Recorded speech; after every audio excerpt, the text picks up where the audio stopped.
I've received numerous requests to do a presentation on customer service. I think all of us are always trying to make sure that we're doing a better job taking care of our patients, our residents, those that are even that we meet in the course of business with long-term care. But I want to tell you that over the last 10 years, I have given many presentations on something called the art, science, and spirit of nursing. And today I decided to change that up a little bit, address that customer focus from a whole different view, though, and decided to entitle this The Art, Science, and Spirit of Caring, not just of nursing. I have to say, and sometimes this is a little hard for me, so you bear with me if I have any trouble through it, because I get through it, but I wanted to tell you that my real lesson came in October of 1997. My 15-year-old daughter, Jessica, was in a carpool with a mom driving children to a football game. And the driver was driving a large Suburban. There were 6 other passengers in the car. And I could take hours to tell you about Jessica, a beautiful, wonderful, special child. But instead, I'm going to take Jessica's story and tell you how I learned the real lessons of caring. Jessica and these 6 other children were thrown from this vehicle when it overturned several times, and it was multiple rollovers. And she was taken by Air Life to Wilford Hall Medical Center, which is a large Air Force hospital located in San Antonio, Texas. And Jessica lived for 6 days after this accident. And it was during those 6 days that I learned more than I've ever learned in my 40 years about what the lessons of caring are about. In those 6 days, there were nurses who came in and out of that ICU 24 hours a day, working long shifts. And some of them, I realized, were working way over long shifts. And not one time, not once, in those entire 6 days did I ever hear one of those individuals complain about working overtime, working short, feeling tired. Not one time did I ever hear that. Not once did a nurse talk about another employee having less experience than themselves or being able to do something better. It's always something that has bothered me when I hear people say, well, I don't know what's going to happen when I go off shift, but while I'm here, you're in good hands. We have to know for our entire team that lessons of caring are that we're caring for people who are so uncertain and so concerned about their safety and well-being that we have to support our fellow workers and not be putting them down to make ourselves look better. I always say, and a friend taught me this a long time ago, that your own candle doesn't burn brighter when you blow somebody else's out. In those 6 days, I want to tell you this was a little girl who took 2 showers a day and prided herself on how long she could stay in the shower and keep the hot water coming.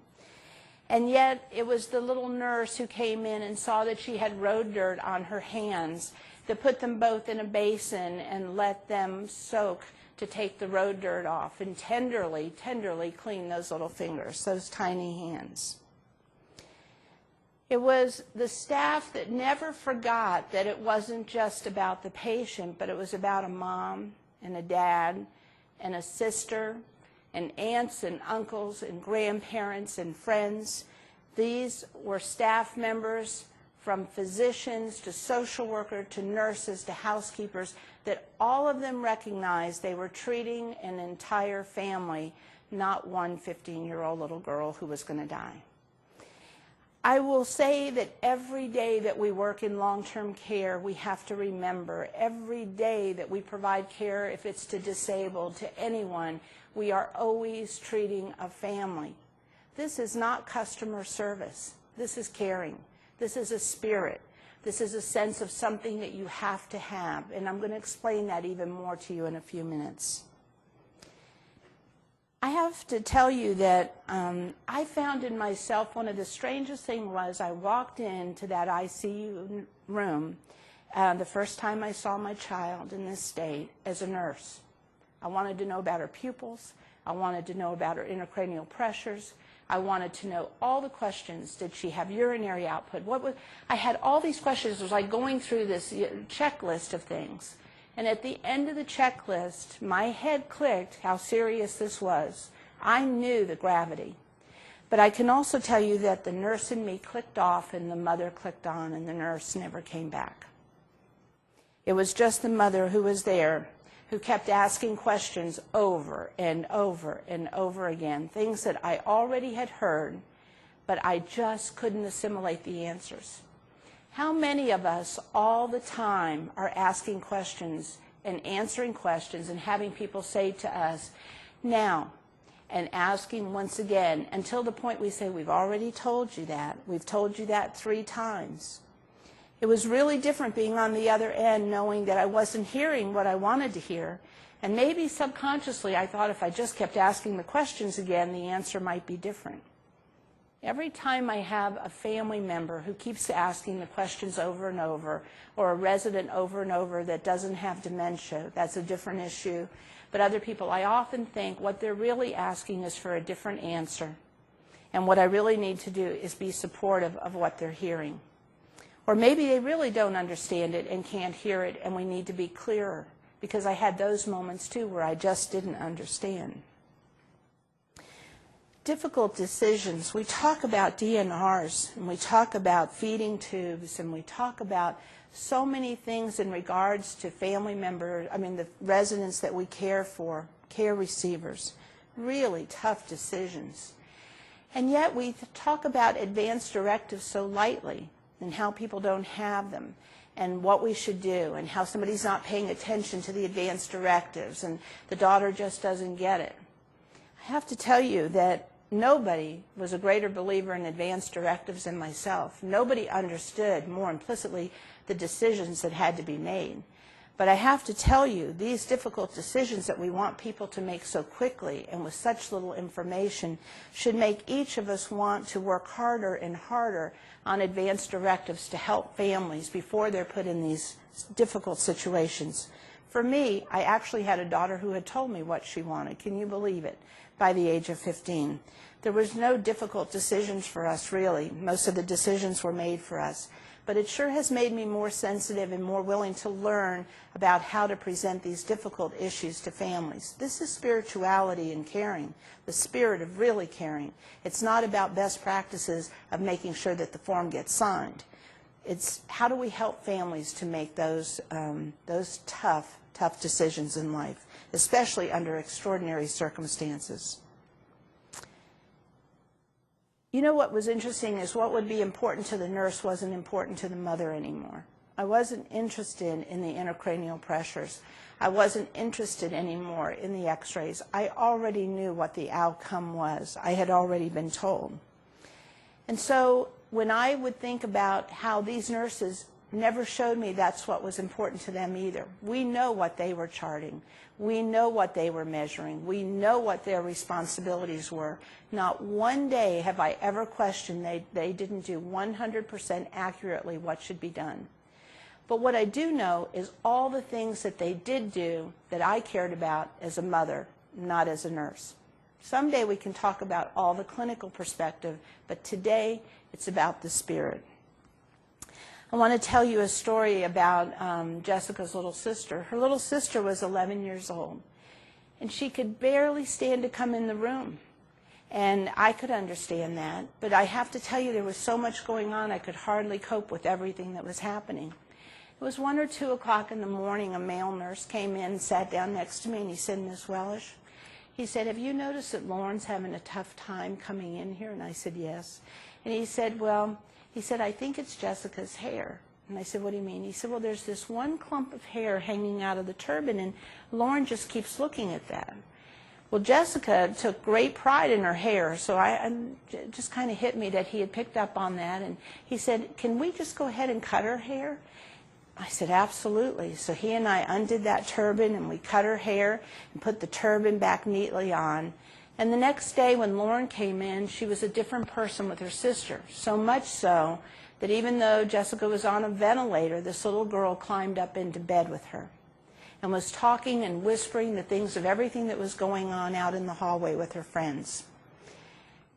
I think about the sensitivity, the caring of that male nurse to recognize those things. That, to me, was the spirit of nursing. the spirit of caring. I can tell you that there were social workers who understood the need to talk, the need to tell stories. The social workers who understood that the family members all needed to come together and hear everything at the same time. We all go through this so often. When we tell one sister something and another sister, they hear two completely different stories. They're at odds against each other because they've heard it differently. Do we take the time to bring them into a room together? Do we bring the whole family together? Do we make that important time for family decision making so that they hear the same thing from the same person and everybody can digest it? It doesn't mean that they will interpret it the same or that it will end all family issues, but it did help mine. I can tell you that it has changed how I practice. That's caring. Think about you if you're a chaplain out there. Think about when you come through to ask if there's anything you can do, when you ask if you want to pray. I was not a woman of faith. I didn't want to pray. I felt let down. I love the chaplains that came in and just brought me coffee and didn't have to talk, and they didn't have to pray, but they were with me. Oh my gosh. The housekeepers, I will never forget. The housekeepers were like quiet little birds that would come in and kept the most meticulous room. And if you know me, work with me, you know that cleanliness is really important. It really bothers me when there's disorder. And so to know that that room was so meticulously kept was really important to me. And especially being a little bit of a germaphobe, it was amazingly important to me. I want to tell you a story about respiratory therapy coming in. Respiratory therapy came in to suction this child while she was on the vent. And of course there was that reaction to the suctioning, and it was so extraordinarily, it just upset me so bad to watch it. And it was a new student. And I said, oh please don't practice on her. And they immediately said, no, you're right.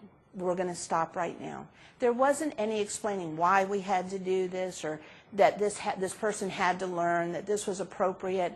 It was just a total respect for somebody's anxiety to recognize it and to stop and say, yes, we'll get someone else to do that. Sometimes we see this happen with aides and other folks caring, that someone just has a reaction and doesn't want someone in the room. And we spend so much time trying to explain why they should be in, instead of just saying, we'll trade and we'll get someone else in for you. Absolutely. To get rid of some of that anxiety. Anxiety is huge for anybody who's under care. Today, we have so many constraints that we work under. We work under JACO and OSHA and state regs and federal regs and CMS and HIPAA and defensive documentation and nursing shortages, staff shortages. All of these are incomprehensible obstacles. We know it every day when we're working with it. But these nurses were working under that too. There was no difference there. But it didn't keep them from caring. It didn't keep them from asking questions about Jess, telling me, saying things to me like, tell me about her. What kind of music does she like to listen to? Can you imagine one of the nurses went out and bought a CD and brought it in so the music would be in the room? I had not left her side to go pick up music or to do anything else. What does she like to do? What is she involved in? Caring enough about the person to ask questions. I think about aging. I think about, do we ask the questions? Do we want to know? Do we show an interest? Or is it just that we want to deliver the pills, deliver the treatments, make sure that we've dotted all the I's and crossed all the T's and entered it into Care Tracker? Have we done all that? Or do we think about asking the questions of the family or the resident themselves and taking a few minutes and making them feel like they are a person, they have a soul, they have a heart, and they have needs, and they haven't stopped, and yes, they might still be hearing. Every night, this is the hardest part for me, but every night when I wake up, and it has been years, I still have that picture of my child in that hospital bed. And I wish the picture that I could have would be she leaving in a prom dress or in her first bathing suit. I wish I could wake up and have that picture, but I don't. The picture that I have is a child in an ICU bed with a turban on her head. But I want to tell you something. It is a beautiful picture because it was a clean turban, an impeccable room, white sheets, clean gown, clean fingers, a moist mouth. Her teeth were not all gummy. She was perfection. She looked like an angel. So when I wake up, that's what I get to see. Any of you who have been in the caregiving field know what I could wake up to. You know that I could be waking up to night terrors, nightmares of what could be there with mucus and blood and dirty rooms and dust, things left all around. I don't have that picture. I don't have that picture because there were so many caring individuals on a team who worked together, supported one another, and in the end supported us. I would have never have guessed in my life when I sat in that room looking at this book 40 years ago that actions that I took every day in work would live with families and patients years and years and years after they were discharged or died. Never did I think that people woke up at 2 o'clock in the morning and I left them with the final picture. Never. I do today. I think about it every time I walk through a nursing home and I see a resident with a Foley catheter bag filled with urine that is not covered in a bag so that we're not looking at the urine, in a dignity bag. Why do I think about that? I think about their grandchildren that come in that stare at Grandpa's urine. They don't look at his face because they're looking at the urine. I think about the picture those children will be left with is remembering Grandpa's bag, not remembering Grandpa's face. And if they do remember his face, I wonder if we're leaving a picture of a clean-shaven face, or are we leaving something that has food still on his mouth and down his shirt? Does Grandma smell bad? Will they remember her smell? What will they remember? What are we doing? And we want to call that customer care. That is not customer care. That is the spirit of caring.